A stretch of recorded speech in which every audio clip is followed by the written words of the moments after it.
Revisão de História. Você se lembra que nas duas primeiras aulas falamos sobre município? Tem algumas coisas que precisaremos relembrar para a avaliação. Vamos lá? O que é município? A palavra cidade é usada como sinônimo de município, mas essas palavras não têm o mesmo significado. O município compreende tanto a área urbana, que é a cidade, quanto a área rural, que é o campo. Nas cidades são concentradas os órgãos responsáveis pelo governo de cada município. Vamos relembrar os dois principais órgãos políticos de um município?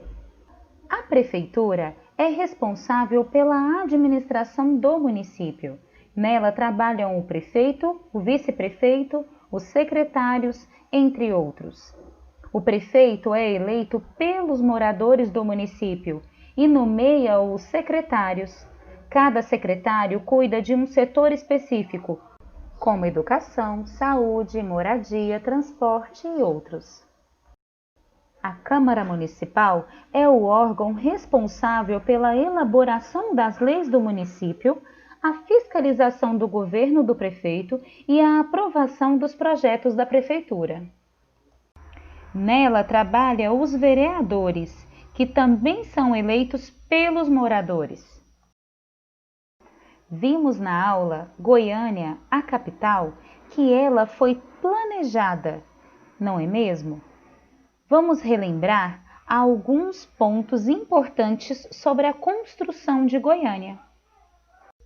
Nesta aula sobre a construção de Goiânia, vimos que o presidente Getúlio Vargas assumiu o poder em 1930 e seu principal projeto foi a Marcha para o Oeste, que visava o desenvolvimento das regiões Norte e Oeste.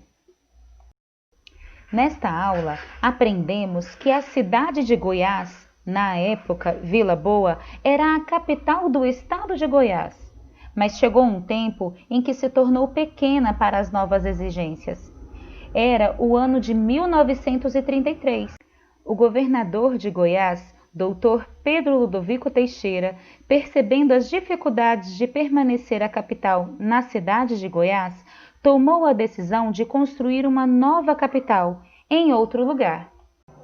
Em 1930, começa então a busca por um lugar ideal para a construção da nova capital. Goiânia foi fundada em 24 de outubro de 1933.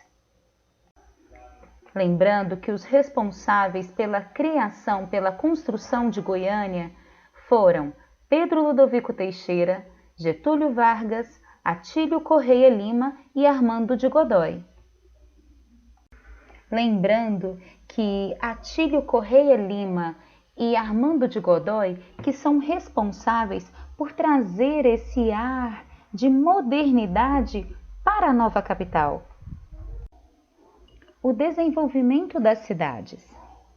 As cidades, como conhecemos hoje, não era assim desde o início. Elas sofreram muitas transformações, sempre acompanhando o desenvolvimento do mundo. Antigamente, as pessoas se mudavam e juntas formavam uma vila ou um povoado. Conforme esse vilarejo cresciam, formavam-se as cidades. Esse desenvolvimento foi em decorrência das pessoas mudarem do campo para a cidade, em busca de melhores condições de vida.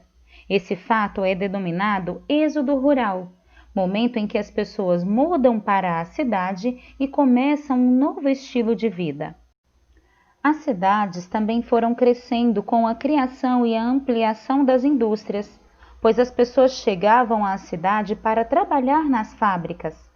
Isso colaborou para o crescimento de outros pontos das cidades, como supermercados, bancos, hospitais, escolas, pois as pessoas que viviam na cidade necessitavam de vários serviços para terem qualidade de vida.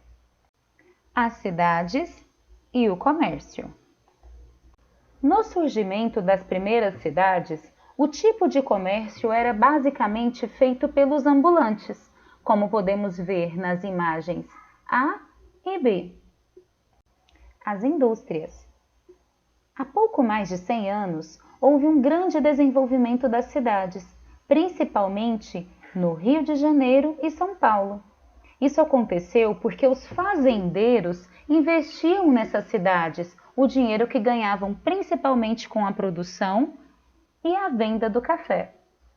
Vimos também que os meios de transporte na época eram carroças, cavalos e charretes. Sobre as primeiras moradias na cidade, é importante a gente revisar que aos poucos surgiram nas cidades diferentes tipos de moradia popular, como vilas operárias e cortiços. A imagem ao lado é um exemplo de um cortiço. Vocês observaram que a nossa revisão foi tudo aquilo que já estudamos. Então fique tranquilo e faça uma boa avaliação.